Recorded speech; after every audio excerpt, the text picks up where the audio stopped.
Welcome to the Penny Bloom Podcast. Ain't another place that has got more bombast. Romp past your mom, dad's listening to Tomcats. Talking everything that make you sad. We don't want that. We're here to make you smile.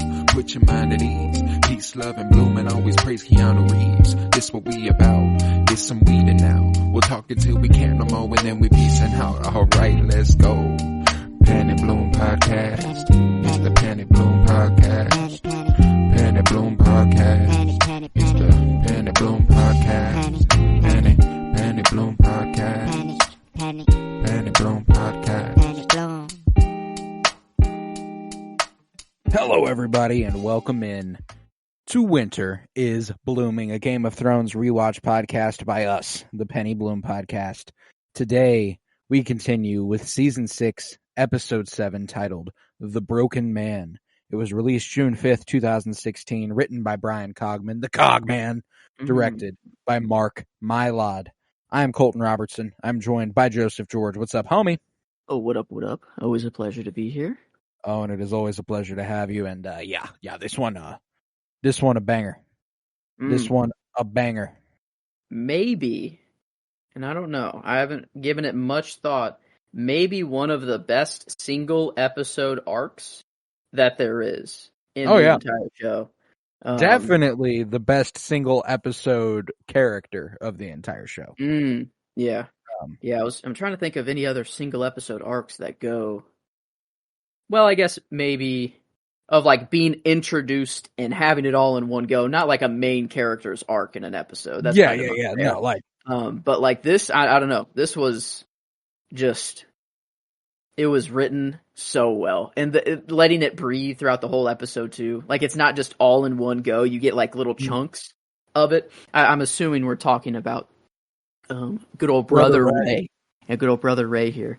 Man, no, this one was awesome. Just to, for one, get the Hound back and see him again, which is awesome. I will never forget watching this for the first time and just basically Tiger Woodsing, getting out of my fucking chair. Yeah! Just going fucking nuts. But that is actually where we are going to start the episode here, even though it is also where we finish it. We will begin in the Riverlands, so if you're ready, we can get it rolling. Yeah, I'm ready. So to start the episode, we are shown Sandor Clegane, revealed to have survived his wounds from his battle with Brienne of Tarth. He's living with a band of villagers, and a gentleman, Brother Ray, their leader, is a Septon. And he speaks with Sandor and recounts how he had saved Sandor's life after having mistaken him for a corpse. And when Ray mentions justice, Sandor remarks that if there was justice in the world, he should have been punished. And very quickly, we get my line of the episode, where he says, if there were any justice, why haven't they punished me? And Brother Ray goes, they have. And it's just a wonderful little key insight into the way the Hound perceives himself. Like, it was devastating to hear that, man. Like, you've been through fucking hell, dude. I was gonna say, like, that you haven't been, like, you didn't think that things were not going well for you, like, I mean, that was, I don't know, this whole arc is just perfect. Like, it's a perfect way to reintroduce him as a character, and then, like, to show that, like, this is obviously a life, like, he is never the same, really, after that, like, he already changed a little bit with Arya, with Arya, but this was, oh my god, I just absolutely love this, and also just I want to get a group of people, go out. I mean, they were building a church, I'm assuming, Yes. I don't know if I want to. I don't know if I just want to go and just build a village, guys. And like they had just the people cooking, like the food was getting ready right there, like it was great. And, when you rung that bell, everyone was like, "Let's go!" Like let's fucking. I don't know. It's just all a commune. I guess that's true. Yeah, I don't know. I mean, is this too much to ask for? Can we got land, and the land that's not being used. They wouldn't fucking know. Let's just go somewhere, build a building, just start a village. I guess we might get pulled up on in Game of Thrones they get pulled up on by the Brotherhood, but maybe we get pulled up on by the U.S. government wanting their land back. Nah, man, we should just maybe we should all just take every fucking golf course across America and just turn that into land that's used for something decent. What, you don't think golf provides a very useful, practical benefit to I society? think for rich white dudes, yeah. It provides a great outlet to, get away from your wife and kids for 10 hours out of the day. And just drink the whole time while you do it. It's an insane pissed. game. Yeah, it's crazy. It's a crazy lifestyle that people live there. Yeah, they need. No. Yeah, no. I went Ian McShane as Brother Ray for my performance of the episode. I love Ian McShane. I'm a big fan of his. He's one of the more interesting characters in the John Wick stratosphere. He runs the Continental, and he's also Al Swearingen in the HBO original series Western called Deadwood. He's the main character there. And while I have not watched it, my dad has, and I've popped in enough to watch him in it and be like, yeah, this guy's fucking great. I think he's in Kung Fu Panda as well, and I literally saw a TikTok of a scene. I've never seen Kung Fu Panda, but it was him like going off, I think, or like just having a talk with the panda, and it was apparently he's Tai Lung. Yeah, he's Blackbeard in the Pirates of the Caribbean. Winston in the John Wick universe. I love Ian McShane, and the fact that he has this one episode out fantastically memorable role. Yeah. I immediately threw the Hound in there for my character, but I think the character that I meant, I think the Hound doesn't really do much here. It's more where he goes from here. Yeah. I think Brother Ray actually deserves the character. I like that you gave him performance. I'll give him the character so that he can at least get one each. Because I don't think he has any more opportunities. Nope, he's super dead by the end of this one. Shamefully, but it's true. Question: by his own doing, or did they do that to him? No, they strung him up. I guess would be very tough to do that. I mean, he was high up there. I was just wondering if they left him, at the end, and he just, I don't know. That's possible. It's not an impossibility. I think that given the surroundings, it would have been rather difficult for him to have done that. That is true. Not like a very tall chair that he's got nearby, and I guess you could have just climbed to the top and then just. I suppose he could have. I'd rather. I kind of perceive this to be the brutality of the Brotherhood without banners, though. I think so too. But jumping the gun there a little bit. Sorry. I mean, there's not much that goes on in the storyline beyond that.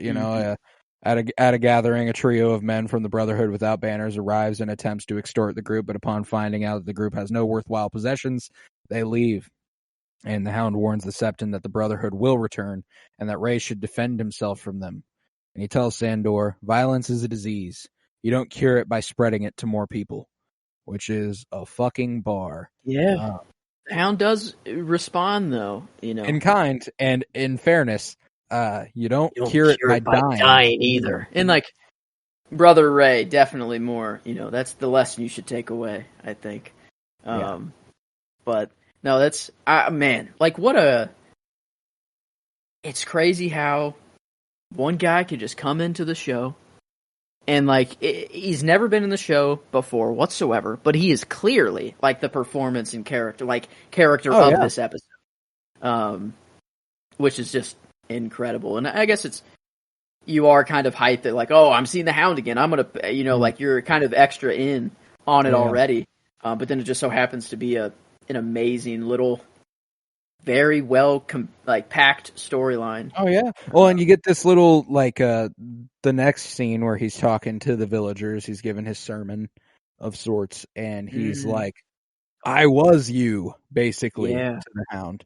I was the arsonist, Yeah, they told me to burn down that village. I'll be your and murderer. damn, like, yeah, usually when you hear like a religious preacher talking, it's not this, Well, usually. I also loved at the beginning. He's like, I don't fucking know what the gods are and what they want or who they are. I just know that I got to do some good, and this was a pretty good way to do it. Perfect. A perfect way to wrap it all up. I'm too caught up in the how the fuck is the God of Death doing all this stuff with the face of black and white? How's the Lord of Light doing all this shit with all them? And he's like, I don't know if there is this one, that one, or if they're all just fucking the same. I don't know. But at least I know there's something greater than me going on. And I'm like, hey, you're fucking you're He's on the real it, one, dude. man. He's like if Davos was devout, Yeah. Davos has the same attitude about things, but he goes, but like, what's it fucking matter? He's like, so like, does any like? I think maybe now that's different because he's watched Jon, return from the dead. That could make a religious man out of anybody, I would guess. Yeah, Shadow Baby and Resurrection of Jon Snow. Yeah. That's like. And, maybe he's just like witchcraft, maybe that's all he thinks at this point, like maybe it's not religious zealotry for him, but regardless, I love Brother Ray. I thought that he did fantastic. Yeah. Ian McShane is wonderful. And that whole monologue where he like looks at him, he's like, it's never too late, to do good. Yeah. I'm assuming he does that, like just talks to everyone, that's what he does. Mm-hmm. He gives little sermons and stuff, but this one was definitely aimed right at the Hound. Yeah. And man, yeah, it was just done so well. Visually, it looks incredible. I just love the locations they shoot. This is just some hills somewhere gorgeous in Europe. There's probably, a shot in the next part whenever the Hound is alone chopping wood in the trees, and you see the pillars of the trees, and then the pillar that is the Hound. He's such a large and imposing man that he fits right amongst the trees, like almost perfectly. Yeah, they introduce. Oh, I forgot about that. That's how they reintroduce him. You have like 5 people carrying a log, and then you just see one dude just freaking just tanking it, and they're like, that can only be one guy, you're like, this is the return of the Hound, man. This is, I mean, like, probably once we get past the main families, once you get past, the Starks, the Lannisters, Targaryens, etc. Top 2 favorite character in this show, besides the main cast, it's him and Davos. And I've talked. That's what I was gonna say. Yeah, does Davos count? Does Davos count as main? Like he's not a big family, but he's main character enough to kind of fit that Stark and Targaryen. Oh yeah, no, like I mean, I think he's about as relevant as the Hound is, and more so to the grander story. But like him and Davos, in terms of relevance and prolificness within the story and showing up, I'd say they're about on the same footing. I like that. I'm trying to think if there was anyone else. I don't think so. That's kind of like that big and just an overall kind of cool guy too. I don't know, Davos. Bronn, yeah, okay. Bronn kind of fits that bill. Bronn's, I guess, yeah. He hasn't been showing up as much. No, when he's not with Tyrion, I think it's been a slow one for him. Him and Tyrion, I think, was the power duo there. They just work so well together. But him and Jaime, they find I feel like they get a groove. They get a little bit of a buddy thing going on. Later on, while the Hound is out in the forest chopping wood, he returns to find all of the villagers murdered and the Septon hanged. And Sandor picks up his axe and heads off. A man on a mission. Yeah. And that's actually technically where the episode ended, but we will be doing the rest of the episode now. Meanwhile... Didn't. Okay. I wonder if I gave it my scene. But it kind of was so broken up. That like not one, like if you could put it all together, I think it's the scene. Oh yeah, you get a beginning, a middle, and an end. Like it's a perfect little structure to the episode. But meanwhile, Jaime and Bronn are leading the Lannister army to the gates of Riverrun, where the Freys attempt to coerce the Blackfish into surrendering by threatening to execute Edmure Tully. And the Blackfish calls their bluff and is like, go ahead, fucking kill him. You kill him, you don't have anything. Like he knows They cannot kill him. This is a fucking stupid methodology they've got going. Yeah. But Jamie rolls up on the Frey boys and is like, y'all fucked up. 8,000 men just came from your rear and you did nothing to stop us. Nobody saw us coming. What the fuck are you doing? And Braun's like, you're lucky we're friendly. We would have fucked you in the ass by now. Yeah. I don't know exactly the verbiage, but he was like, what would you do if I told you to, like, I don't know, listen to out of something, like, listen to me or I'll slap you in the face. Or, what kind of a man doesn't make a threat? What kind of a man makes a threat he's not willing to go through with? What if I told you I was going to smack you in the face if you spoke another word and I didn't do it? Well, that's I would. Right. And he smacks the shit out of him. Oh man, no, it was done very well. I like Jamie coming in. The visuals here are actually pretty good. I love it. Specifically more of like the drawbridge and like I like that. But no, this, I don't know. I guess a little Jamie and Braun so far, here because he's like, man, those men definitely need to learn how to, like, dig a trench better or whatever. And Jamie was like, yeah, they do. Go fucking go do it. It's got to be someone. And Braun's like, oh my god, come on, dude. I loved and also the reentry of the Blackfish. Seeing him show up with his, like, scaled armor, which is so fucking cool. But he rejects the Lannisters' offer. They say if he surrenders, the lives of his men will be spared, and he warns Jamie, I've got 2 years worth of food in this bitch, and while hundreds of my men will die defending the castle, thousands of yours will. So we'll see about it. And then, Jamie goes back and talks to Braun for a second, and Braun's like, why don't you just fight the motherfucker? Or Jamie's like, I'm thinking about, like, fighting the motherfucker, and he's like, well, he's an old man, and he's like, you've got one hand, so I take the old boy. And fair enough, they do have a moat and a drawbridge and castle walls, like, the Blackfish was kind of spitting there. He's like, what the fuck are you going to do? I have walls, dude. Down. I have a castle. I got 2 years of food. Wait, you going to climb the wall? You going to climb my castle walls and let me just slaughter all your men? Okay, cool. Come on, dude. Do it.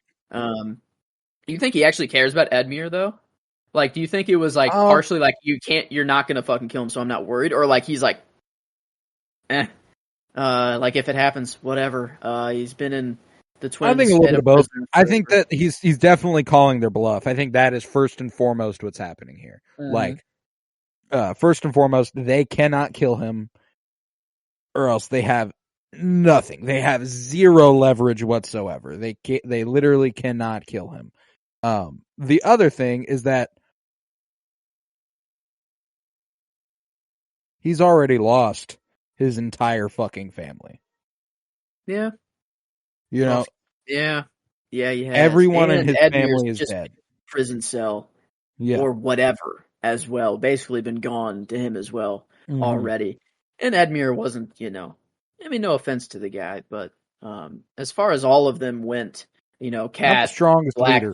Rob, that counts. And not to mention that now he's married to a Frey. Mm-hmm. That's what I was going to say, is that if they kill him, there's no Tully and Frey marriage or a lot, like, that's the thing, is that, like, they can't win by killing him. If they kill him, the Freys have no claim to this castle. If they kill him, they have no leverage up on the Blackfish. There is nothing strategically sound about this move. They might as well, at this point, might as well just give him back. Yeah. That's how insignificant of a hostage Edmure Tully is. Wow. Yeah, they're really running. They used to have some pretty good hostages, back in the day. They killed Rob and Cat. That was a pretty big there. The Lannister, always the kids, or Jamie was even a prisoner. Like, the prisoners used to be high value targets. Now we're just chilling with Edmure fucking Tully. Edmure Tully. Hey, he does volunteer to be king at the end of the show, so at least he's a real one. Sit the fuck down, Edmure. Wow. Yeah. Come on, Uncle. This ain't about you. Does anyone actually say anything to him, or is it just silence and then he sits back down? No, Sansa goes, Uncle, please. Oh, that's awesome. Yeah, Yeah, Sansa's like, sit down, okay? This is not you, okay? I know what you're doing, and of course you would, but no, everyone's gonna say no. oh wow. Yeah. But we then head to King's Landing, where Queen Marjorie is studying the seven-pointed star at the Sept when the High Sparrow enters, and they discuss the passages she's been reading, which is about the mother's love and mercy. And Marjorie notes that in the past she pretended to love the poor when in fact she only really pitied them. And the High Sparrow, I liked what he had to say here. You know, like we hate the poor because they reflect us, shorn of our illusions. You know, we hate them because we have the potential to be them. And it's like, you know, like philosophically, every once in a while, he's got a good point. You know, like he's got something to say. You know, yeah, like him and talking to Jamie in the Sept, he's like, "We are nobody. You know, you kill me, nothing happens. We kill you, that goes down in history forever. We change everything. You know, like it's he has his moments, that's for sure. I his movement and everything, I could care less for, but man, he immediately follows this like kind of cool moment up with just disgusting shit. But it's really cool. I loved like his whole like there are people who have read every word and have memorized every word of the seven-pointed star and don't have an ounce of the mother's mercy in them, and there are illiterate men who know the father's spirit or whatever the fuck. Like it's just it was a cool little moment, and I love Marjorie. Marjorie was a very, very close contender for my favorite character of the episode, simply because she doesn't have many left. But there's a really awesome game she's playing going on, and I loved it. But the High Sparrow, he asks her, why haven't you joined King Tommen in the marriage bed? She's like, well, the desires that once drove me no longer do so. And what a weird combo to have with your priest, Yeah. Hey, noticed you haven't been fucking recently. What's up with that? You haven't been fucking the child. So what's going on there? And I guess from him, he's like, we need an heir. No, yeah, he's the king. Like, he is the king. Like, so it's a whole other set of circumstance, obviously. But Marjorie's like, to just appease Tommen. He's like, we need this guy happy so we can just do whatever the fuck we want with him. So, hey, I know what makes him happy. Go ahead and join him in the bed, please. And she's like, oh, well, the desires that once drove me no longer do so. And the High Sparrow's like, you don't have to want it. Yeah. He's like, you still got to do it, though. Like, regardless. Duty, man. Like, it's just part of the job. It's what you signed up for when you became queen. And the High Sparrow then makes a thinly veiled threat against Marjorie's grandmother, Olenna, stating that while she is a remarkable woman, she is also an unrepentant sinner. And after that, Marjorie returns to the Red Keep, and Olenna meets with her under the supervision of Septa Unella. And it will never not blow me away. I tweeted about this earlier this week, that Hannah Waddingham, the actress for Septa Unella, is just like an absolute fucking MILF. Blows my goddamn mind. She is one of the most attractive women I've ever seen in my life, and the costuming and makeup department. That was that was the tweet. It's her. It's her. Whoa! Did I not think? I did not think. Did you watch the video? The video that I quote tweeted with it. I watched that, and I'm like, astonishing woman, just an Amazonian sight to behold. And this is the role they give her. They give her a barely speaking. Hey, she's got a presence though. Like she is a tall, imposing woman. So like, I think more than anything, this just shows the range she has. She was also a one-off episode role in Willow, which again you'll never be able to watch. Damn. Yeah. Legally, anyhow. True. But I cannot believe that's her. I saw that video, and no part of my brain was like, "This is Septa." What? Unella. Unella. Yeah, no way was I thinking that. Wow, I will never think of her the same again. Discovering that was just one of my young life jarring. One of the most jarring moments I've ever experienced. I was like, "That's the shame lady." But regardless, Olenna insults the Septa until Marjorie comes to Unella's defense. Olenna pulls Marjorie into another room in an attempt to gain some privacy, but Unella simply follows them, and Olenna's like, hey, you ain't in the Sept anymore. I will have them beat you until I say stop. And I might not say stop. Yeah. Oh man, I love Olenna. Like I do too, man. she's just incredible every time she's up there or on screen. And yeah, she doesn't really have much power anymore though, is the thing. Like usually she had a lot of, oomph behind everything she was saying, but now it's like she's kind of backed into a corner, like Yeah. she can't really do much right Mm-mm. now. And this, I don't know. It is very like Unella like she knew like something was going on here. She's like she Oh yeah. saw that something happened there, and like, oh well, your mood changed very quickly from hey, go home, and being like, I will never leave your side, to okay, uh, I'm content, with going Yeah. home now or whatever. And was this really the best that Marjorie could do? It just a rose. I think it's just to let her know that Like she's there's still actually on a their really side.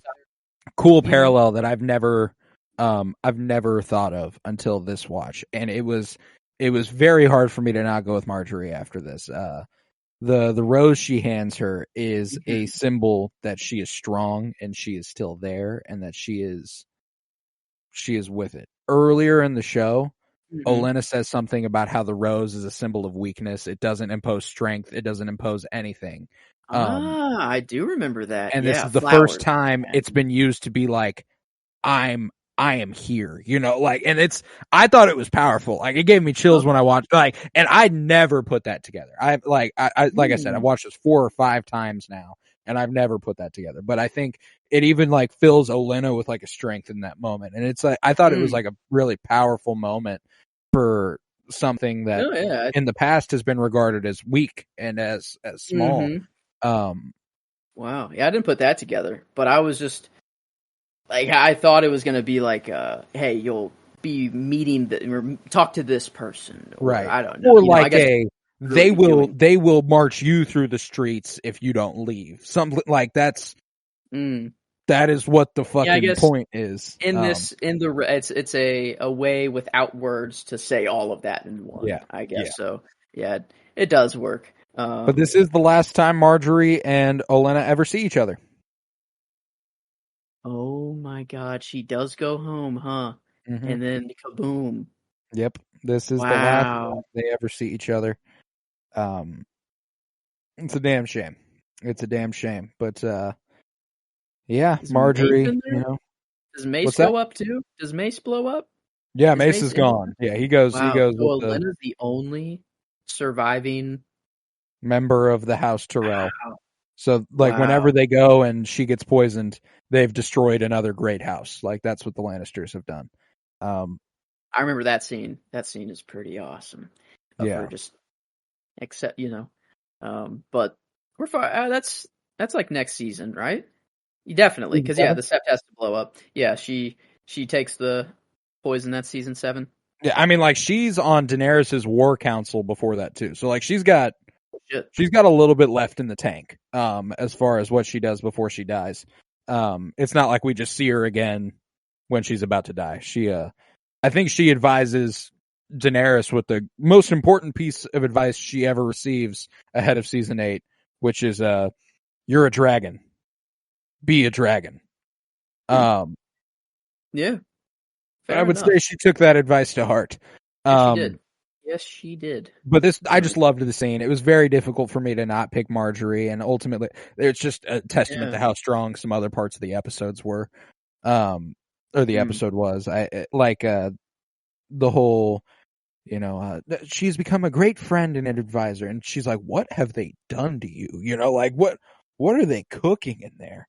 And Yeah. Marjorie's like, the gods could have punished Olenna and her allies for marching on the Great Step, but instead they showed mercy.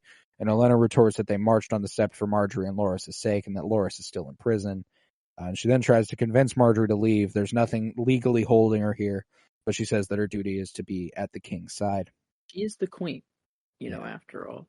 Um, but fair yeah, enough. she She pleads for was. Olenna to return to Highgarden, and slips a piece of paper into her hand, the one that we've spoke about a little bit. Hmm. Um, and ultimately, Olenna agrees to acquiesce and walks away. Hmm. Yeah, that Yeah, is. I didn't think of it as the last time they'll see each other, but It's the last interaction they Yep. have, which is super sad, and Wow. there's this air of understanding that that's the case, she says something like, I will always love you, grandmother, or something like that. And it's like, yeah, it's pretty sad. Like it was a good fucking scene. But Damn. later on, Cersei confronts Olenna about her plans to leave, telling her to remain for the sake of Marjorie and Loras, who were still imprisoned. And Olenna retorts that the reason all this is happening is because of Cersei, as she was the one who allowed the Faith militant to reform and allowed them to arrest Loras and Marjorie. And Cersei admits that she made a mistake with the Sparrows, but insists that an alliance between the Lannisters and Tyrells is more important now than ever. And Olenna refuses her, noting that Cersei is neither influence nor support anymore and is surrounded by enemies. And she tells Cersei that she, Olenna, will be leaving the city as soon as possible, and that Cersei's utter defeat is her only consolation. Yeah. Like, I don't have much left to look forward to, but man, Have you fucking lost? Yeah, seeing you fail, I can't get anything more gratifying in life than that. Thank you, Cersei, for failing. That was... Usually you don't see Cersei get talked to like that, Right. That doesn't happen. Few people have that ability, and Olenna is one of them. Mm-hmm. Oh, yeah. Yeah, a little brief Lena Headey. Little scene here. Oh man, this one's kind of moving along. We've only got 2 locations left. There's not many locations, just very lengthy time in each one. With each one, But we're in the north next, where Jon, Sansa, and Davos begin searching for allies to retake Winterfell from Ramsay. And first, with the help of Tormund and One, they secure the allegiance of the Wildlings and their elders, led by Dim Dalba, who are still indebted to Jon for saving them at Hardhome and are aware that Ramsay and his allies will wipe them out if they do nothing. I loved Jon here, and I loved Tormund, and this is the storyline that makes stuff difficult to go with anything else. This is just the shit, man. This is where all it happens. I love Tormund. I loved this shit, man. I gave the line to One. I shouldn't be doing this. I shouldn't have to ask you, but I do. That whole thing. I fucking loved it. Yeah, and like it took like real convincing. They were like, we don't want, we're grateful for being past the wall and not dead by all those guys, but like, why we don't want to really go fight again. He's like, well, Ramsay will kill all of you too. The people aren't really kind to the wildlings, and they're like, oh, that's actually fair. And Tormund, when he steps up and he's like, this man, his own people stuck a knife in his heart for us. He was willing to die for us. If we're not willing to do the same for him, then we deserve to be the last of the free folk. And I was like, okay, Tormund, hype man. We got Tormund and Davos, Jon's hype men that just follow him around everywhere. And but I gave One the line because I love how he is just the deciding factor. Yep. Almost every time. Like even in the first meeting they had, like when they were all in the hut and they were like deciding on what to do with the dragon glass or something like that, I think. I think he was, I don't know what he said then, but I think it was kind of like, no, we're on this guy's side. Like, yeah. No, he might have said snow. That's what he said this episode, was just snow. And just walks off, and everyone's like, yep, all right, well, we're in. If One's in, I mean, we kind of got to be. Yeah, right. And so, I mean, I loved, I don't know, just Jon, we heard them talking about going on this venture to go gather all their army and everything. Dude, this was an outstanding little just spot by spot episode. Fucking loved it. Yeah, like just going around the north, just trying. They're almost like video game cutscenes. Yeah, like a little it's like bit. They fast traveled. Yeah, it's like they kind of just like fast traveled to the next town or keep or whatever you want to call it. I loved after the little meeting with the wildlings, just versus where Jon's like, "You sure that y'all are gonna join us?" And Tormund's like, "Hey, we're not clever like you motherfuckers. When we say we'll do something, we're gonna fucking do it." Amen. And prior to traveling to Bear Island, Davos shows Jon and Sansa the letter sent by Lyanna Mormont rejecting Stannis' plea for help. Good old Lyanna. No, what a great, we get the Hound back. We get only if Pedro Pascal can get in here. we could have had like the Last of Us, team up before it even happened. Right. But no, John, it's tough not to give like all the nods to just The North. Yeah, it's hard to beat John's story. It's just too good. It's He's got the constantly most on a rise. compelling cast of supporting characters around him as well. In terms of quality of character, like when we go to King's Landing, there's like a couple good people and it's a bunch of shitty people. When we go to Essos, it's like Daenerys is the obvious. She's obviously the best, but right now she's not with Tyrion, she's not with Varys, she's not with Missandei and Grey Worm. So that storyline is kind of like, it's fine, but it's not like, it's just kind of like, whoa, she's badass, and that's all there is. But when it comes to Jon, he's got Sansa and Davos and Tormund and the rallying of the camaraderie of everything. So right now, he's just the most compelling place to be. Now, when Daenerys reunites with Tyrion and Varys and Missandei and Grey Worm, shit changes a little then. But right now, like this is the place. They then travel to Bear Island where they meet with Lyanna, the 10-year-old head of House Mormont. And this is the first appearance of Bella Ramsey. We discussed The Last of Us earlier this year. And she is just a pleasure to watch on screen, an incredible actor. And almost, if Brother Ray wasn't in here, I think she could have stole the character nod out of here. Oh, this is the scene though. Yeah. I don't know. I was looking through the rest of the episode and I was like, I can't in good faith spread. I was like, if I could combine all the Hound and Brother Ray into one, I'd do that. But as just for the episode, as one scene goes, this is it, man. Sansa and Jon try to flatter her with some small talk about her mother Mage and her uncle Jeor Mormont. However, Lyanna is unimpressed and aggressively brushes them off, demanding to know their business in Bear Island. And Lyanna initially rejects the request for help and stresses that House Stark is dead. He's a Snow, and Sansa, she doesn't even know anymore. Lannister, Bolton, whatever. They can't be considered Starks anymore. And Lyanna is initially unconcerned about the threat of Ramsay. And before Lyanna can dismiss them, Davos intervenes. My character of the episode, Davos. Beautiful. We'll get the switch, the back and forth. Yeah, this. Yes. Oh man, gotta love Davos. That's awesome. I gave Ian McShane the performance for Brother Ray. You gave him the character. I gave Davos the character. Yeah. No, just dominated this one, man. It's too good, and it's that time whenever Davos goes into salesman mode. I love Davos going into salesman mode. All right, kids, you tried your best. I wanted you to do it to get some experience, but now let me show you how a seasoned Let me show you how it's done. He discusses his background. He goes, I know what position he must be in. You never anticipated you'd be in the place you are. And I certainly didn't. I was a smuggler and a kid from Flea Bottom. I love when he says Flea Bottom. Oh, God, man. His accent, it's just I was just perfect. a kid from Flea Bottom. Oh, God. But, he says there's no man more worthy of following. There's no man more worthy of the name Stark, basically. And he manages to convince them by warning her about the danger of the dead.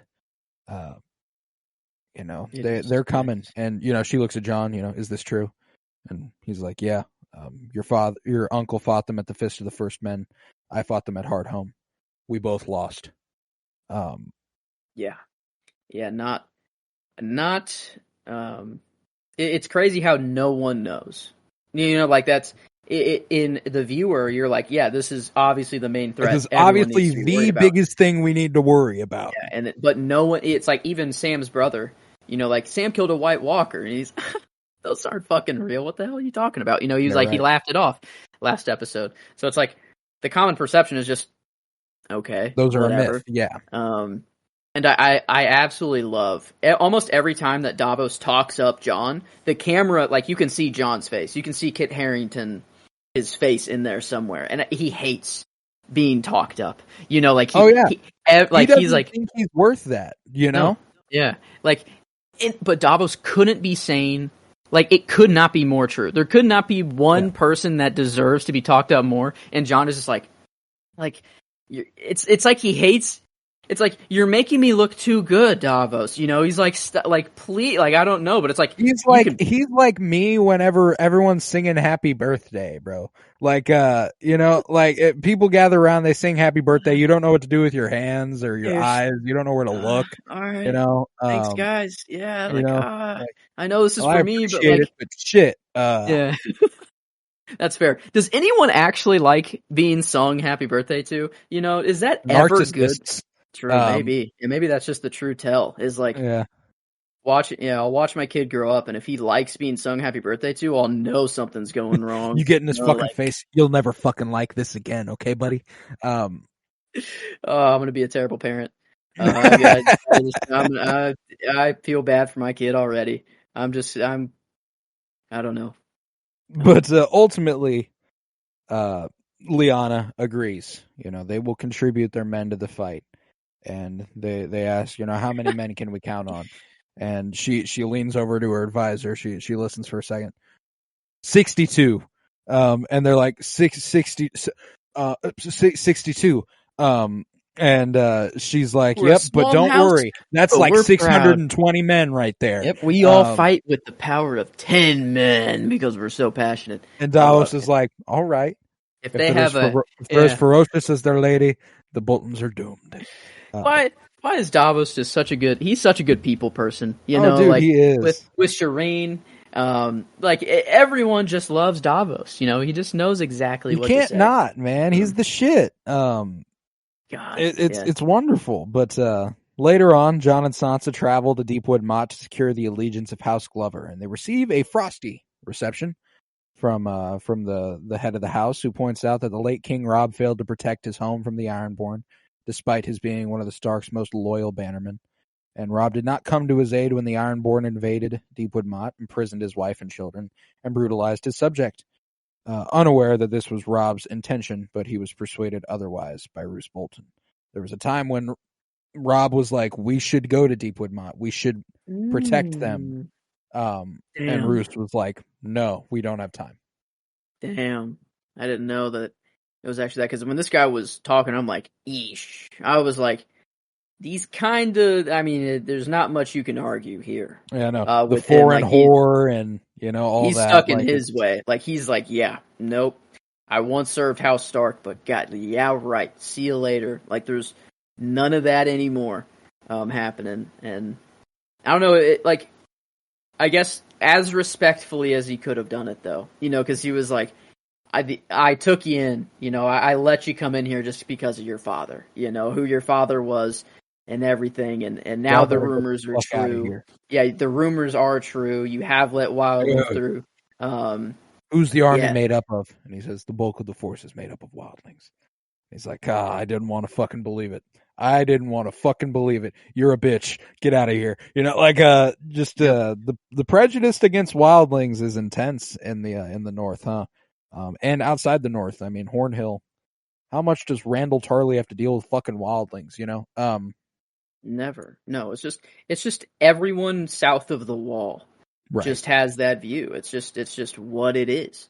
We hate the poor because they're a reflection of us, shorn of our illusions, as he said. Exactly. It's like, and the illusion there is these people are running for their lives because of a threat that people don't even believe is real in the first place. So why would they want to think that could happen to them? You know, it's like, yeah, no, it has to be fake. They have to be just these savages. They have to be just everything they're chalked up to be. But you just sit down with one and talk with one at dinner, you know, like Gilly. Like, when she put that dress on, like, how the fuck would you even know? It's not even like a race thing. Like, with a race, it's stupid that there's even prejudice on it in the first place, but it is something that is very obviously, no words have to be spoken, you know. This is where you're born, and like it, like prejudice doesn't make sense in any capacity. I get what you're saying. I'm trying to make sense of it. Yeah, but yeah, what a I mean, as respectfully as Jon could have been let down. you know, a little harsh, but Oh, it is, but maybe there's not fair much and John can say in yeah, he's like, response. He's like, yeah, and Sansa tries, but she gets shut down very quickly. And in the yeah, end, John and Sansa managed to recruit 3 minor houses to their force: Mormont, Hornwood, and Mason, adding only 405 soldiers to their yeah, 2,000-man army. And Lyanna and her men are seen among the Stark and Wildling forces. And Davos deals with the brawl among the Wildlings and Northern soldiers, having been at Jon's side, a little bit ago, along with Sansa and him. And despite being heavily outnumbered, Jon is adamant that they attack Winterfell as soon as possible before Ramsay rallies more forces and before the weather turns on them. And Sansa disagrees, instead opting to try and recruit more houses like House Kerwin. And when Jon refuses to change his mind, Sansa begins to write a letter. And we know how important this is and how it actually wins. it's a very crucial letter. Very, very crucial letter here. Yeah, I was like, at first I'm like, wait a minute, who's she writing up? Who's she calling right now? Who's she texting?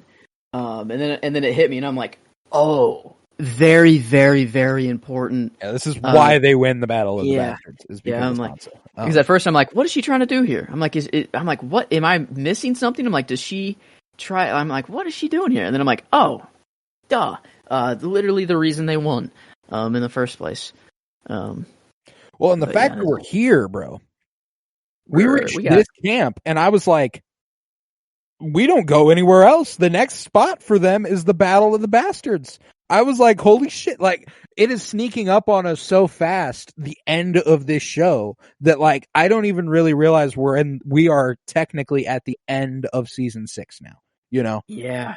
Yeah, it's like, we have one episode, and then it's the Battle of the Bastards, like that's... We've been talking about the Battle of the Bastards since season 1. We're like, yeah, can't wait to get there. I mean, it's a while away, but when we get there, we'll it's obviously one of the great. And we are one episode away from getting there. I guess 2, but we have to watch one more. We have to watch one, and then we're there. We'll top off this episode in the Free Cities, where Theon and Yara take the Iron Fleet to Volantis to hide and rest inside a brothel. And Theon, I love the way they depicted Theon as being in a complete fucking panic around all this. Despondent as Yara and the others carouse with naked and semi-naked prostitutes, and Yara repeatedly tells Theon to drink some ale, and he repeatedly refuses. And she taunts him a little bit about like, oh, it doesn't appeal to you much anymore. And it's a shame Theon can't say it. But no, it's not that it doesn't appeal to me anymore. It's that I can't fucking do anything about it. Yeah, it's like, this is the worst place he could be right now. Like, for even the thought of drinking is like he couldn't drink. He was a servant, he had to be the one serving all the drinks and stuff like that. So like, even drinking was like, but then he's surrounded by sex, and that's like, he's not having a good time, at all right now. And literally in the back of his head, he's like, so our uncle, he's like, trying to kill us, right? And Yara's like, yeah, while we're when we're alive, we are a threat to him. So obviously he'll be chasing after us. And Theon's just Yara's got mad game too, man. She was doing a number on this woman here. The whole thing, she's like, big ass world. We got fast ships. We're fine. Don't worry, man. We're gonna go to the Dragon Queen. We're gonna get this shit figured out. It's gonna be okay. And she says, no one has an ass like that on the Iron Islands. This was, it was awesome. I forgot like what else she said to Theon. She was like, I've been on a boat, whatever. I haven't had a time to sit down and just enjoy myself. I'm definitely going to tonight, sort of. I'm going to go fuck the tits off this one. That's right. Yeah. God, no, Yara's dope. I love Yara, man. Before the show is out, I don't think she's gotten a character nod. Ooh. She has. She's gotten one. But she will get another before the show is out. Because I fucking love Yara. I think she recurs even less. She's like the next tier down from like Davos the Hound, Braun and those guys simply Mhm. because of her lack of presence. She's just never there. But she's the top of that tier. You know what I'm saying? Like, As far as the Iron Islands go, best not. character out of the Iron Islands I for sure. mean, yeah, it's not even close. It's just that she belongs to the Iron Islands group. That doesn't.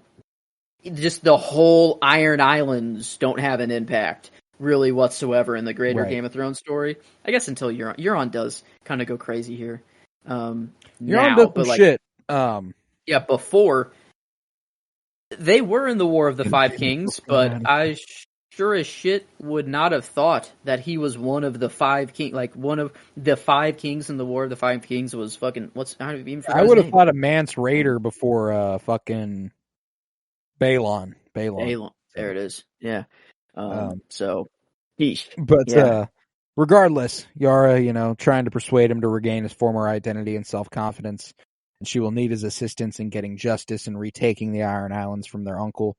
And when pressed, he says if justice were served, he would be burnt and hanging from the walls of Winterfell. And she responds, "Fuck justice, then do it for revenge." And eventually, she convinces him to put his guilt aside, get him a few drinks, and help her because she needs him. She's like, I didn't tell you to stop drink. Come on, dude. She's like, are you a pussy? What are you doing? Drink the ale. There's that moment when he looks up after he finishes his drink and he's like, yeah, all right. Yeah, we can do this shit.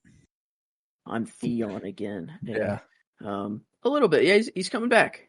But yeah, they're going to Marine. They're going to forge an alliance with the Dragon Queen, and she's going to go fuck the tits off this one, and that's it. Hell yeah, Yara. Hell yeah, Yara. Love me some Yara. But we're going to top off the episode here with Arya, who had, although we last saw her hiding in the dark with Needle, the scene opens with Arya walking openly through Braavos without Needle, and with her hands, behind her back, and she approaches two Westerosi traders drinking at an outdoor table and negotiates passage to Westeros at dawn. Loved this scene. They're like, "What the fuck? Where'd you steal this from? Do you care?" No, not really. All right, you get a hammock. We leave in 2 days. Tosses another bag of silver on him and goes, "We leave at dawn. I get a cabin. See ya." Picks up her bag cash. back. Yeah, takes it back, being like, "You'll get it when I'm on the boat. You'll get it when we're there. You'll get it when we're there." Oh, God, so clean too, effortless. Just boom. I need a ship. Got it. Boom, gone. I'll meet you at dawn. Yeah, we'll see you. We'll see you then. She does need to get out of there, though. She's like, I need to leave out of here. Because I'm going to be assassinated. And we next see Arya standing on a bridge, admiring a view of the Titan of Braavos, says, this is one of the last times she's ever going to see the motherfucker. And when an old woman approaches her, sweet like, young lady. Sweet girl. Oh, you're such a sweet girl. Yes. Prison, like in prison. Like she got jivved. Like, I mean, just like a shivved in prison. I remember watching this for the first time going, oh no, we lost Arya. This has killed a lot of people in the past. This exact methodology. This is, yeah. She did go just how, not I guess how Kat went. She went how Rob's wife, Talisa? Yes. Talisa, her name? yeah. Talisa. She went how Talisa went, but no baby. Just Arya. Just there. She kind of went how Talisa went. Yeah. Because it was just in the gut, right? That's all. Yeah. Well, first, a fucking slice across the gut. Oh. That's the first thing she does is then turns her around and it's like, yo. Yeah. That's not good. Not good. And I mean, come on, Waif. Obviously Arya needs to live and get out of here. She's a very massive character that will go on to kill the Night King and all. But like, her one sole mission is to kill Arya, and that's all she cares about. She looks over the bridge for 30 seconds, not even 10 seconds, walks away. I mean, it's a TV show. I understand. She got away on some steps. Maybe she just went underwater and fucking swam for like a good 5 minutes. Yeah, no, it's like what she had to do because the blood. Like she thinks that the blood trail is not going anywhere. It is right there. Like, That is it's, fair. Yeah. but regardless, Bravo's not looking like an ideal place to, get stabbed in the stomach a lot. As she walks through the streets and just gets glares. These people are so used to the House of Black and White. Like, I literally think it is that, like, important, or it is just a part of their life that they have a House of Black and White people that just go around killing people. Because a freaking actress in a play decides to order and hit on another actress just because she's jealous of her. So people are doing it for that. Like, and who even knows how that even worked out? How the Lord of or whatever is like okay with that? It seems that it's like if you want someone dead, they could just do it. So yeah, I don't know. It's either that the world's just so fucked up at the time. Like, what are they gonna do? Maybe they're like, well, you're dead. Like, look at you. We don't have any medicine or, we have no hospitals. We have none of that at all. So, like, maybe they're just like, well, if I start to help you, I'm going to deal with a dead girl in the next 10 minutes or so when you bleed out. Mm-hmm.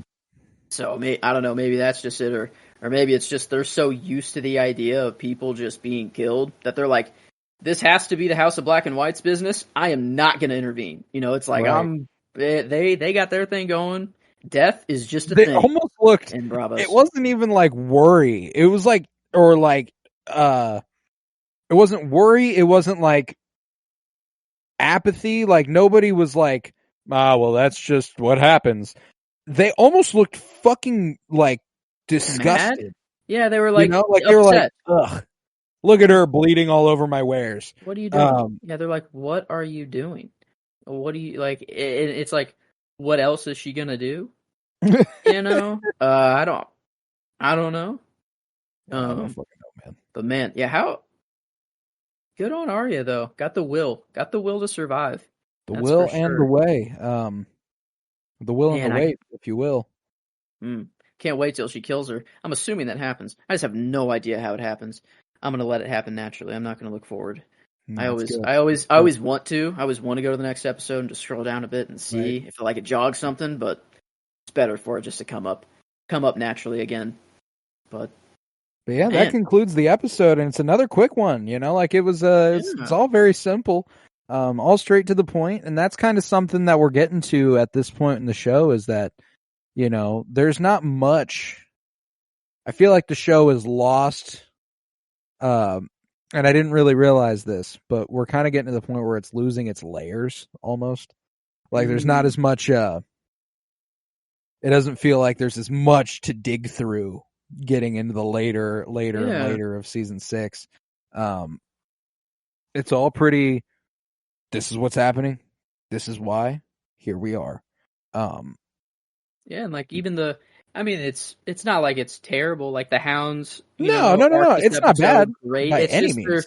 There was this feeling of like, even though we're on such vastly different parts of the world, it all felt connected. Like it still felt like all one massive thing. And now it's just kind of like, well, it's grown to the point to where we could have our own TV show in Bravos, our own TV show in Marine, and one in King's Landing. It's like you could have a whole show of just that.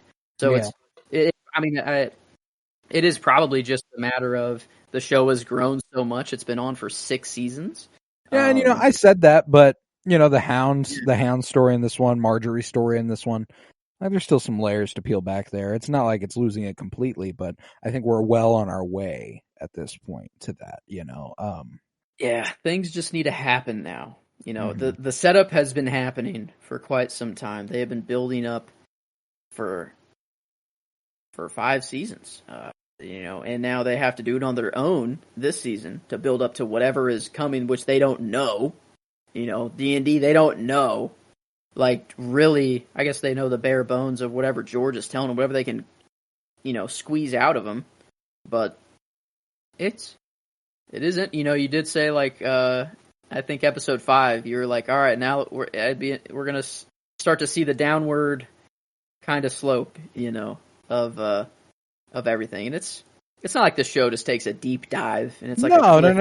It's a slow, and like season 6, I wouldn't even say it's I like season 6 is the last truly great season of Thrones. Yeah, like it's going up and up and up. You get the door, and then like a little down moment, and then Battle Kind of of the Bastards. plateauing, Yeah, and and then you it's just just yep, shoot right back up for the penultimate episode. yeah. And, but yeah, this one was, I don't know. I thought, last episode we were saying it wasn't really written as well. I think this one was written a little bit better. Was I do too. this D&D or was this the Cog? This was I forgot Cogman. who. It was Cogman. Okay, good. Good. Because whoever wrote, edited all of the things of the Hound and Brother Ray's story, like deciding to actually break it up and not just have it all in one go, and like, A peak. I mean, it was paced perfectly. The performance was unbelievable by him. I think, like, as far as the performance nods of the episode, I think yours is the more true performance. I wanted to give Davos something, and I don't know. Let's admire the fact that Liam Cunningham just earned his first performance nod. That is his first? Yes. Is it? You have one. I have a Liam Cunningham? You gave him one in season 3, episode 1. Does that throw off the count now? Fuck. Did we not know we had a Liam Cunningham performance? I don't think I did. I don't think I... Ardohires. Episode 1, Liam Cunningham is what I see. See, what did he do that episode? Yeah, I don't necessarily know what happened that episode. I don't remember either. I know that I just controlled F, saw that he did pop up one other time, and I was like, oh, I probably gave him one, but no, it did come, I guess, from you. Huh. Okay. Yeah. That. Wow. It's been a long time. Almost 1, 2, 3, almost 4 seasons worth of episodes for him to get another one. So he got his 4th character nod this season alone. Yeah. Wow. So that puts him at 6 total. Yep, because he got the finale of last season. Yes. Or season 3, sorry. Not that 6th one makes him. We've got John in the lead with 12 character nods. We've still got Oberyn Martell kicking it strong at 2nd with 10. 3rd lies with Tyrion. 4th lies with Daenerys. And 5th lies with none other now than Davos motherfucking Seaworth. So that dude. All right. It's going to be crazy when we get to the end and we actually have just like a ranking of who our favorite characters basically were. And I guess it's not exactly our favorites. Sometimes it's like, well, we're not going to get another opportunity for this guy. Like, maybe if someone actually earned it. But I'd say that all that will factor in over the span. It's a good quantifiable way to, it'll be a general outline. You might not feel exactly that way, but it's a good metric. But yeah. What are we feeling for this one? What are we feeling rating wise? Well, I mean, having the Hound back was pretty hype. And that storyline was very enjoyable and like emotionally enjoyable as well, which doesn't happen quite often. I thought Marjorie, you're right about Marjorie. Marjorie's game that she's playing is incredible right now.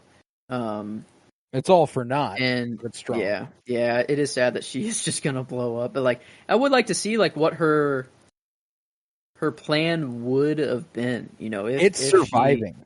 Yeah, I guess true. That's it. It's living. She heard from Loras like, no, we have to let him win. Like I'm giving up. Like there's no way I can stay strong through this. So Marjorie was probably like, okay, I'm going to let them think they've won. I'm going to let them think that they've got me. I'm going to play into their, everything that they want me to do. But until I can have a moment of getting out and do my own thing, then I'll start my real plan. But does she ever get a moment? Like, because she blows, is it the penultimate or is it the finale that it goes kaboom? It's the finale. That is the last episode of the show. So we have, I guess, I don't know. So there are 4 more episodes to where she could do something or try to get things in motion. But like, I feel like she's she's under the eye of the high sep. Like there's nothing that she can really do anyways. Like, who's she gonna go to? She just sent Olenna home. Yeah, I don't know. Like it is sad. She is just surviving, but I mean it's definitely a rise up from last episode. That was an 8-5. I think this is a strong contender for one of my favorite episodes of the season so far. Yeah, I would say. Is it I guess 9.75 maybe or I think even that's there. high. I would still say 9.5. 9.5? Okay, because I was like I don't. It's not a 10. I didn't think. Did we give any 9.75? We gave to episode 2 Home. Johnny wakes up. Fair enough. I like that. We gave and 9.5 Book of the Stranger episode 4. We gave a 9.5 as well. So yeah, okay. I think that fits. And then now, good old critically. Well, we gave last episode a 9. That's the floor for this one. The highest we've given any this season is a 9.5, and that was The Door, episode 5. Just that? I would say it's a little less. I would say 9.25. I think it's strong. I think it's strongly written. I think it's wonderfully photographed. Very well performed. But, I think that there's room to grow here. Yeah, and that's episode 2, Home. We gave a 9.25 critically, so I think I can dig. Yeah, because 9.5, The Door. I don't think it was. I don't know. I don't know if I can give it that.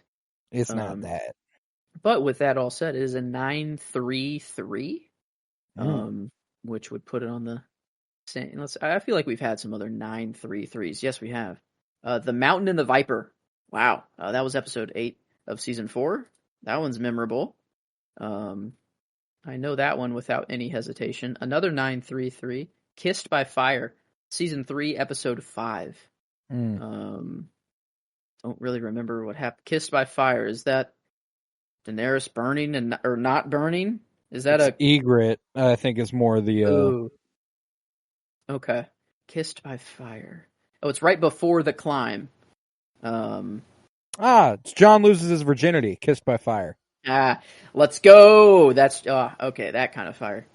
I see. And then a couple episodes in season 2 as well. Looks like it's tying up with The Old Gods and the New and A Man Without Honor. It's got a couple of 9.33s and the finale. Wow, Valar Morghulis. Yeah, I got a lot. I guess that is a common score, but it's in good company, and do think I agree. I agree with it. We got some fun. We got some fun times ahead. We got some fun times behind. And now, when we sign off here, I'm looking forward to recalculating to see which thing I have that has one too many. I know. It always happens. We're always one off, and then it's like, oh, fuck, we didn't have that one? Shit, that throws a wrench. Yeah. That throws a wrench in there. But at least this one, I have one too many. I think it'll be a little easier to find one less, But regardless, with that, we will conclude this episode of Winter is Blooming. If you would, head to patreon.com/PennyBloomPod, where you find over 50 hours of exclusive content, including all sorts of book reviews, comic book reviews, movie reviews, and the like. For $3 a month, you can support this podcast financially, which is huge because it costs me money, and I don't make any off of it unless it's over there. Head to Twitter, follow @PennyBloomPod, follow on Letterboxd @PennyBloomPod, follow on Instagram @PennyBloomPodcast. Remember to leave a 5-star rate and review wherever you might be listening and to continue downloading. It is a huge, huge help, and I appreciate it greatly. If you were digging us, come back next week for Season 6, Episode 8. This season is heating up. The end of this season particularly is one of the most memorable finales, last two episodes of the season ever, in anything. So we'll be back next week for Season 6, Episode 8. This Wednesday, we continue our director spotlight for Michael Mann. It'll be our last one before his newly released Ferrari on Christmas Day, but we'll be talking Collateral this Wednesday, and I'm very excited for that. And we continue our comic book movie journey through film this Friday with X-Men First Class. So just a good week all around. Oh yeah. Very happy with it. But Christmas Day, come back, Season 6, Episode 8. And that'll be a nice little Christmas gift for y'all. And I'm very, very excited. Man, it would have been nice if it could have been the Battle of the Bastards, though. You know, if that was Hey, the Christmas present. That's New Year. That's what a way to start the new year with the Battle of the Bastards. Okay. All right. Yeah, fair enough. It does work out. Works out all great. But yeah, with that, we will conclude this episode. I was Colton Robertson. I was joined by Joseph George. Thank you very much, homie. Oh, thank you for having me. It is always a pleasure to be here. Oh, and it's always a pleasure to have you. And remember, peace, love, and bloom. And snow.